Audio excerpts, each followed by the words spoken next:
ನಮಸ್ಕಾರಗಳಿರಿ. ಈ ವಿಡಿಯೋದಲ್ಲಿ ನಮ್ಮ ಮಾರ್ಕೆಟ್ಗೆ ಸಂಬಂಧಪಟ್ಟಂತೆ ಹಾಗೂ ಕೆಲವು ಇಂಡಿವಿಜುವಲ್ ಸ್ಟಾಕ್ಗಳಿಗೆ ಸಂಬಂಧಪಟ್ಟಂತೆ ಇವತ್ತು ಬಂದಂತಹ ಸುದ್ದಿಗಳನ್ನು ತಿಳ್ಕೊಳ್ಳೋಣ. ಅದರ ಜೊತೆಗೆ ಇವತ್ತು ಕೆಲವು ಕಂಪನಿಗಳು ತಮ್ಮ Q1 ರಿಸಲ್ಟ್ ಅನ್ನು ಅನೌನ್ಸ್ ಮಾಡಿದ್ದಾವೆ. ಆ ರಿಸಲ್ಟ್ ಅನ್ನು ಕೂಡ ಓವರ್ವ್ಯೂ ಮಾಡಿ ತಿಳ್ಕೊಳ್ಳುವಂತ ಪ್ರಯತ್ನವನ್ನು ಮಾಡೋಣ.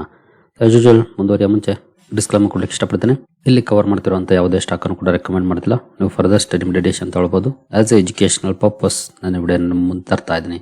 ಹಾಗೆ ಡಿಸ್ಕ್ರಿಪ್ಷನ್ ಅಲ್ಲಿ ನಮ್ಮ ಇನ್ಸ್ಟಾಗ್ರಾಮ್ ಹಾಗೂ ಫೇಸ್ಬುಕ್ ಅಕೌಂಟ್ ಗಳ ಲಿಂಕ್ ಇರುತ್ತೆ. ಎರಡನ್ನು ಸಹ ಫಾಲೋ ಮಾಡಬಹುದು. ಅಲ್ಲೂ ಕೂಡ ಒಂದಷ್ಟು ಅಪ್ಡೇಟ್ ಗಳನ್ನ ಕೊಡ್ತಾ ಇರ್ತೀವಿ. ಮೊದಲಿಗೆ ಇವತ್ತು ಅಮೆರಿಕದಿಂದ ಒಂದು ಇಂಪಾರ್ಟೆಂಟ್ ಸುದ್ದಿ ಬರೋದಿತ್ತು. ಅದು ಅಮೆರಿಕದ inflation data. Finally inflation data release ಆಗಿದೆ. ಫೋರ್ಕಾಸ್ಟ್ ನೋಡಬಹುದು 3.8% ಇತ್ತು. ಬಟ್ ಆಕ್ಚುಯಲ್ ಆಗಿ ಬಂದಿದ್ದು 3.5%.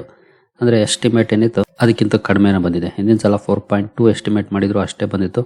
ಬಟ್ ಈ ಸಲ ಸ್ವಲ್ಪ ಕಡಿಮೆ ಇತ್ತು ಫೋರ್ಕಾಸ್ಟ್. ಅದೇ ರೀತಿ ಬಂದಿದ್ದು ಕೂಡ ಕಡಿಮೆನೆ ಬಂದಿದೆ. ಸೊ ಒಳ್ಳೆ ಬೆಳವಣಿಗೆ ಅಮೆರಿಕ ವಿಚಾರದಲ್ಲಿ ನೋಡೋದಾದ್ರೆ ಇನ್ಫ್ಲೇಷನ್ ಕಡಿಮೆ ಆಗಿರೋದು. ಇನ್ನು ಅಮೆರಿಕನ್ ಮಾರ್ಕೆಟ್ ಅಲ್ಲಿ ಈ ರೀತಿ ಡೇಟಾ ಬಂದ್ಮೇಲೆ ಯಾವ ರೀತಿ ರಿಯಾಕ್ಷನ್ ಇದೆ ಅಂತ ನೋಡಿದ್ರೆ ಸದ್ಯದ ಮಟ್ಟಿಗೆ ಸ್ವಲ್ಪ ಮಟ್ಟಿಗೆ ಪಾಸಿಟಿವ್ ಪರ್ಫಾರ್ಮೆನ್ಸ್ ಇದೆ. ಬಟ್ ಇನ್ನು ಜಸ್ಟ್ ಓಪನ್ ಆಗಿದೆ ಅಷ್ಟೇ. ಓಪನಿಂಗ್ ನೋಡಬಹುದು ಡೌನ್ ಅಲ್ಲಿ ಆಗಿದೆ. ಆನಂತರ ಒಳ್ಳೆ ರಿಕವರಿ ನೋಡ್ಲಿಕ್ಕೆ ಸಿಕ್ಕಿದೆ. ಹಾಗಾಗಿ ನಮಗೆ ಸದ್ಯದ ಮಟ್ಟಿಗೆ ಸ್ವಲ್ಪ ಪಾಸಿಟಿವ್ ಆಗಿ ಕಾಣ್ತಾ ಇದೆ. ಬಟ್ ಸ್ಟಿಲ್ ಇನ್ನು ಸಾಕಷ್ಟು ಸಮಯ ಇದೆ. ನೋಡೋಣ. ಆಸ್ ಯೂಶುವಲ್ ಮಾರ್ನಿಂಗ್ ವಿಡಿಯೋದಲ್ಲಿ ನೋಡ್ತೀವಲ್ಲ, ಆಗ ಇನ್ನು ಕ್ಲಾರಿಟಿ ಸಿಗುತ್ತೆ ಯಾವ ರೀತಿ ಪರ್ಫಾರ್ಮೆನ್ಸ್ ಮಾಡಿರುತ್ತೆ ಅಂತ. ಇನ್ಫ್ಲೇಷನ್ ಡೇಟಾ ಅಂತೂ ಚೆನ್ನಾಗಿದೆ, ಅಂದ್ರೆ ಕಂಟ್ರೋಲ್ ಆಗಿದೆ. ಕಂಟ್ರೋಲ್ ಆಗೋದು ಒಳ್ಳೆಯ ಬೆಳವಣಿಗೆನೆ. ಇನ್ನು ಇವತ್ತು ಅಮೆರಿಕನ್ ಮಾರ್ಕೆಟ್ ಅಲ್ಲಿ IBM ಸ್ಟಾಕ್ NYSE ಅಲ್ಲಿ ಲಿಸ್ಟ್ ಆಗಿರುವಂತ IBM ನೋಡಬಹುದು ಇವತ್ತು ಯಾವ ರೀತಿ ಡೌನ್ ಆಗಿದೆ ಅಂತ. ಆಲ್ಮೋಸ್ಟ್ 24% ನೋಡಬಹುದು. ಈಗ ಅದಕ್ಕಿಂತ ಜಾಸ್ತಿ ಆಯ್ತು. 24.5%. ಒಂದೇ ದಿನ ಸ್ಟಾಕ್ ಬಿದ್ದಿದೆ. $71. ಇದು ಡಾಲರ್ ಅಲ್ಲಿ ಇರುವಂತದ್ದು, ರೂಪಾಯಿ ಅಲ್ಲ.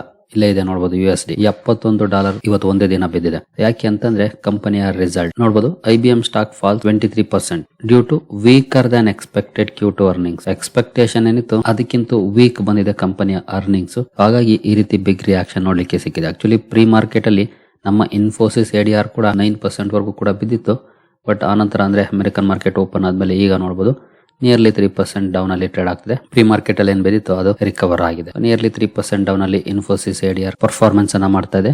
ಇನ್ನು ವಿಪ್ರೋ ಕಡೆ ಬಂದ್ರೆ ಇಲ್ಲಿ ಮೋರ್ ದನ್ 1% ಡೌನ್ ಪರ್ಫಾರ್ಮೆನ್ಸ್ ನೋಡ್ಲಿಕ್ಕೆ ಸಿಗ್ತಾ ಇದೆ. ಅಂದ್ರೆ IBM ನ ಡೌನ್ ಪರ್ಫಾರ್ಮೆನ್ಸ್ ಇವತ್ತು ನಮ್ಮ ಇನ್ಫೋಸಿಸ್ ಹಾಗೂ ವಿಪ್ರೋ ಸ್ಟಾಕ್ ಗಳ ಮೇಲೂ ಕೂಡ ಕಾಸ್ಕೇಡಿಂಗ್ ಇಂಪ್ಯಾಕ್ಟ್ ಅನ್ನ ಮಾಡಿದೆ. ಯಾಕಂದ್ರೆ ಸಿಮಿಲರ್ ಸೆಕ್ಟರ್ ಅಲ್ಲಿ ಕೆಲಸ ಮಾಡುವಂತ ಕಂಪನಿಗಳು. ಹಾಗಾಗಿ ಈ ರೀತಿಯ ರಿಯಾಕ್ಷನ್ ಇದ್ದೇ ಇರುತ್ತೆ. IBM ಪರ್ಫಾರ್ಮೆನ್ಸ್ ವೀಕ್ ಆಗುತ್ತೆ ಅಂದ್ರೆ ಮೇ ಬಿ ಇಲ್ಲೂ ಕೂಡ ಒಂದಷ್ಟು ಎಫೆಕ್ಟ್ ಆಗ್ಬಹುದು ಅನ್ನೋಂತ ಎಸ್ಟಿಮೇಟ್ ಮಾರ್ಕೆಟ್. ಬಟ್ ನೋಡೋಣ ಆಕ್ಚುಲ್ ಆಗಿ ರಿಸಲ್ಟ್ ಬರುತ್ತಲ್ಲ ವಿಪ್ರೋ ಹಾಗೂ ಇನ್ಫೋಸಿಸ್ ಏನೇನು ಸದ್ಯದಲ್ಲೇ ಬರುತ್ತೆ. ಆಗ ನಮ್ಗೆ ಇನ್ನು ಕ್ಲಾರಿಟಿ ಸಿಗುತ್ತೆ. ನೋಡೋಣ. ಇನ್ನು ಮುಂದುವರಿಯ ಮುಂಚೆ ಡಿಸ್ಕ್ರಿಪ್ಷನ್ ಅಲ್ಲಿ ಅಕೌಂಟ್ ಅನ್ನು ಓಪನ್ ಮಾಡ್ಕೊಳ್ಳುವಂತ ಲಿಂಕ್ ಇದೆ. ಇಂಟ್ರೆಸ್ಟ್ ಇರೋರು ಅಕೌಂಟ್ ಅನ್ನು ಓಪನ್ ಮಾಡ್ಕೊಳ್ಬಹುದು.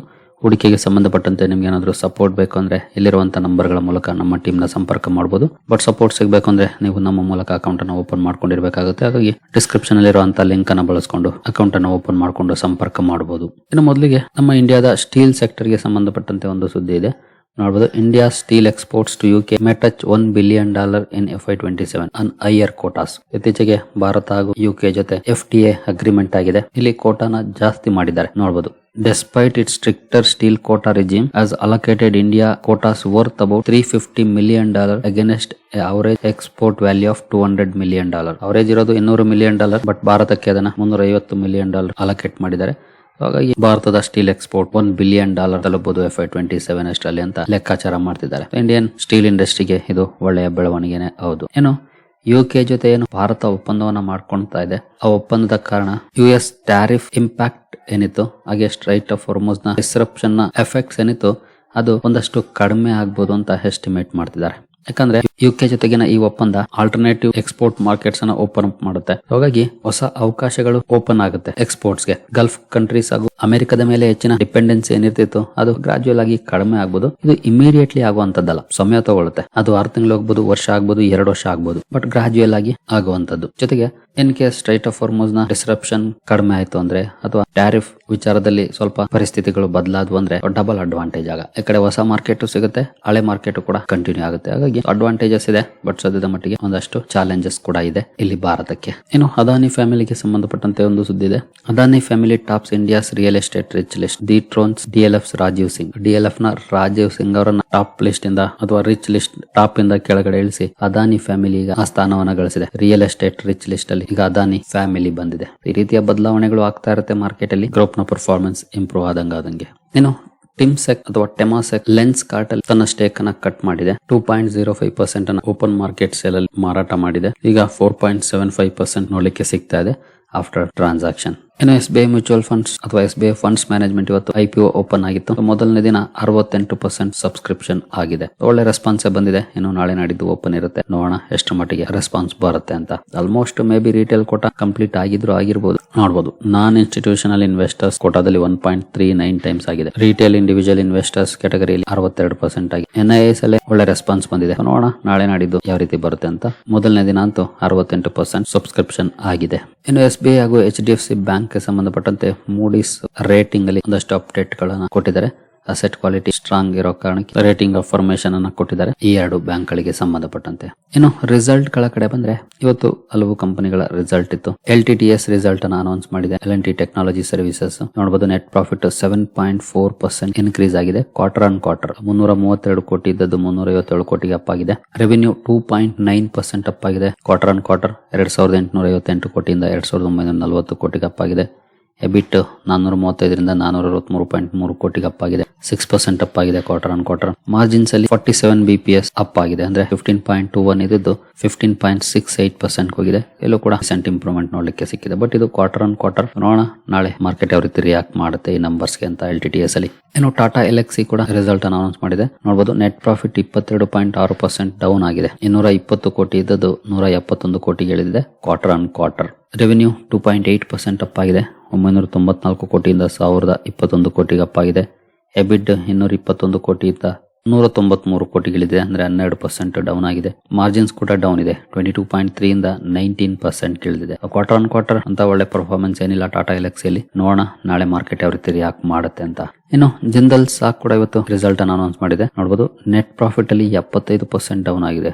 424 ಕೋಟಿ ಇದ್ದದ್ದು ಇಂದಿನ ವರ್ಷ ಈಗ 104 ಕೋಟಿಗಳಿದೆ. ನೀವು ಇಲ್ಲಿ ನೋಡಬಹುದು. Consolidated year on year big changes ಆಗಿದೆ. ಯಾಕೆ ಬಿಗ್ ಚೇಂಜಸ್ ಆಗಿದೆ ಅಂತ ಒಂದ್ಸಲ ಡೀಟೇಲ್ ನಂಬರ್ ಅನ್ನ ಚೆಕ್ ಮಾಡ್ಕೊಳ್ಬೇಕು. ಯಾಕಂದ್ರೆ ಏನಾದ್ರು ಅಡ್ಜಸ್ಟ್ಮೆಂಟ್ ಇತ್ತಾ ಈ ವಿಚಾರದಲ್ಲಿ ಅಂತ. ಇನ್ನು ಟ್ಯಾಕ್ಸ್ ಎಕ್ಸ್ಪೆನ್ಸಸ್ 41 ಕೋಟಿ ಇದ್ದದ್ದು 52 ಕೋಟಿ ಆಗಿದೆ. ರೆವಿನ್ಯೂ ರೈಸ್ ಆಗಿದೆ 9%. 4085 ಕೋಟಿ ಇತ್ತು. ಈಗ 4452 ಕೋಟಿಗೆ ಅಪ್ ಆಗಿದೆ. ರೆವಿನ್ಯೂ ವೈಸ್ ಡಿಸೆಂಟ್ ಇಂಪ್ರೂವ್ಮೆಂಟ್ ಇದೆ ಇಯರ್ ಆನ್ ಇಯರ್. ಎಬಿಟಾ 40% ನೋಡ್ಲಿಕ್ಕೆ ಸಿಕ್ಕಿದೆ. ಹಿಂದಿನ ಸಲ 670 ಕೋಟಿ ಇತ್ತು. ಈಗ 397 ಕೋಟಿ ಇದೆ. ಅಂದ್ರೆ 40% ಡೌನ್ ಆಗಿದೆ. ಆಲ್ಮೋಸ್ಟ್ 41% ಡೌನ್ ಆಗಿದೆ ಎಬಿಟಾ.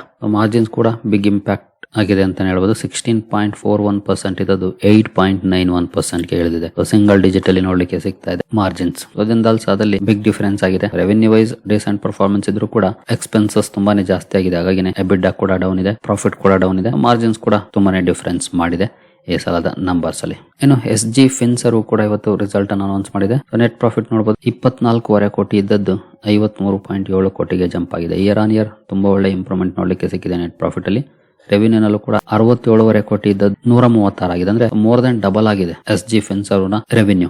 ಈವನ್ ಪ್ರಾಫಿಟ್ ಅಲ್ಲೂ ಕೂಡ ತುಂಬಾ ಒಳ್ಳೆ ಪರ್ಫಾರ್ಮೆನ್ಸ್ ಇದೆ. ಮೋರ್ ದನ್ ಡಬಲ್ ಆಗಿದೆ ಇಯರ್ ಆನ್ ಇಯರ್ ನೋಡಬಹುದು. ಬಟ್ ಈ ರಿಸಲ್ಟ್ ಡ್ಯೂರಿಂಗ್ ದ ಮಾರ್ಕೆಟ್ ಬಂತು. ನೀವು ಇಲ್ಲಿ ನೋಡಬಹುದು. ಟೈಮಿಂಗ್ ಕೂಡ 14:27. ಸ್ಟಾಕ್ ಅಲ್ಲಿ ಏನು ಪಾಸಿಟಿವ್ ರಿಯಾಕ್ಷನ್ ಇಲ್ಲ. ಇಯರ್ ಆನ್ ಇಯರ್ ಅಂತೂ ತುಂಬಾ ಒಳ್ಳೆ ಇಂಪ್ರೂವ್ಮೆಂಟ್ ನೋಡ್ಲಿಕ್ಕೆ ಸಿಕ್ಕಿದೆ. ಬಟ್ ಕಂಪನಿಯ ಸ್ಟಾಕ್ ಅಲ್ಲಿ ಇವತ್ತು ರಿಯಾಕ್ಷನ್ ನೋಡ್ಲಿಕ್ಕೆ ಸಿಕ್ಕಿಲ್ಲ. ನೋಡೋಣ ನಾಳೆ ಏನಾದ್ರೂ ರಿಯಾಕ್ಷನ್ ಬರುತ್ತಂತ. ಜೊತೆಗೆ ಡೀಟೇಲ್ ನಂಬರ್ ಅನ್ನು ಕೂಡ ಒಂದ್ಸಲ ಚೆಕ್ ಮಾಡ್ಕೊಳ್ಳಿ. ಅದು ಕೂಡ ಬಹಳ ಇಂಪಾರ್ಟೆಂಟ್ ಆಗುತ್ತೆ. ಯಾಕಂದ್ರೆ ಇಲ್ಲಿ just year on year data ಇದೆ. ಹಾಗಾಗಿ ನೋಡ್ಬೇಕಾಗುತ್ತೆ. ಇನ್ನು ಲ್ಯಾಂಡ್ ಮಾರ್ಕ್ ಕಾರ್ಸ್ ಕೂಡ ರಿಸಲ್ಟ್ ಅನ್ನು ಅನೌನ್ಸ್ ಮಾಡಿದೆ. ರೆವೆನ್ಯೂ ವೈಸ್ ನೋಡಬಹುದು. 2.5% ಅಪ್ ಆಗಿದೆ ಇಯರ್ ಆನ್ ಇಯರ್ ಕಂಪನಿಯ ರೆವೆನ್ಯೂ. ಇನ್ನು ವೆಹಿಕಲ್ ಸೇಲ್ಸ್ 24% ಅಪ್ ಆಗಿದೆ. 1465 ಕೋಟಿ ಇದೆ year on year. Highest ever Q1 sales ಅನ್ನ ಕಂಪನಿ ರಿಪೋರ್ಟ್ ಮಾಡಿದೆ. ಒಳ್ಳೆ ಇಂಪ್ರೂವ್ಮೆಂಟ್ ಇದೆ ನಂಬರ್ಸ್ ಅಲ್ಲಿ ಲ್ಯಾಂಡ್ ಮಾರ್ಕ್ ಕಾರ್ಸ್ ಅಲ್ಲಿ. ಇವಿಷ್ಟು ಕಂಪನಿಯ ನಂಬರ್ಸ್ ಇಲ್ಲಿವರೆಗೂ ಅನೌನ್ಸ್ ಆಗಿದ್ದಾರೆ. ನೋಡೋಣ ಮೇಜರ್ ಕಂಪನಿ ಯಾವ್ದಾದ್ರು ಇದ್ರೆ ಮಿಸ್ ಮಾಡದೆ ಚೆಕ್ ಮಾಡ್ಕೊಳ್ಳಿ. ಹಾಗೆ ನೀವು ಇನ್ವೆಸ್ಟ್ ಮಾಡಿರೋ ಕಂಪನಿಯ ರಿಸಲ್ಟ್ ಇದ್ರು ಕೂಡ ಮಿಸ್ ಮಾಡದೆ ಚೆಕ್ ಮಾಡ್ಕೊಳ್ಳಿ. ತುಂಬಾ ಕಂಪನಿಗಳದ್ದೇನ್ ಇರ್ಲಿಲ್ಲ ಇವತ್ತು. ಬಟ್ ಸ್ಟಿಲ್ ಯಾವ್ದಾದ್ರು ಮಿಸ್ ಆಗಿದ್ರೆ ಚೆಕ್ ಮಾಡ್ಕೊಳ್ಳಿ. ಸದ್ಯಕ್ಕಂತೂ ಅಂದ್ರೆ ಇಲ್ಲಿವರೆಗೂ ಬಂದಿರೋ ಅಂತ ನಂಬರ್ಸ್ ನಾನು ಇಲ್ಲಿ ಕವರ್ ಮಾಡಿದ್ದೀನಿ. ಸರಿಗಳಿರಿ. ಈ ಎಲ್ಲ ಅಪ್ಡೇಟ್ಸ್ ನಿಮಗೆ ಇಷ್ಟ ಆಗಿದೆ ಅನ್ಕೊಳ್ತೀನಿ. ಹಾಗೆ ಡಿಸ್ಕ್ರಿಪ್ಷನ್ ಅಲ್ಲಿ ಅಕೌಂಟ್ ಓಪನ್ ಮಾಡ್ಕೊಳ್ಳುವಂತ ಲಿಂಕ್ ಇದೆ. ಅಕೌಂಟ್ ಅನ್ನು ಓಪನ್ ಮಾಡ್ಕೊಳ್ಬಹುದು. ಹಾಗೆ ನಿಮ್ಗೆ ಏನಾದ್ರು ಹೂಡಿಕೆಗೆ ಸಂಬಂಧಪಟ್ಟಂತೆ ಸಪೋರ್ಟ್ ಬೇಕು ಅಂದ್ರೆ ಇಲ್ಲಿರುವಂತಹ ನಂಬರ್ಗಳ ಮೂಲಕ ನಮ್ಮ ಟೀಮ್ ನ ಸಂಪರ್ಕ ಮಾಡಬಹುದು. ಅಕೌಂಟ್ ಅನ್ನು ಓಪನ್ ಮಾಡಿಕೊಂಡು. ಸರಿಗಳಿರಿ. ಮುಂದಿನ ವಿಡಿಯೋದಲ್ಲಿ ಸಿಗೋಣ. ಅಲ್ಲಿವರೆಗೂ ಜೈ ಹಿಂದ್, ಜೈ ಕರ್ನಾಟಕ.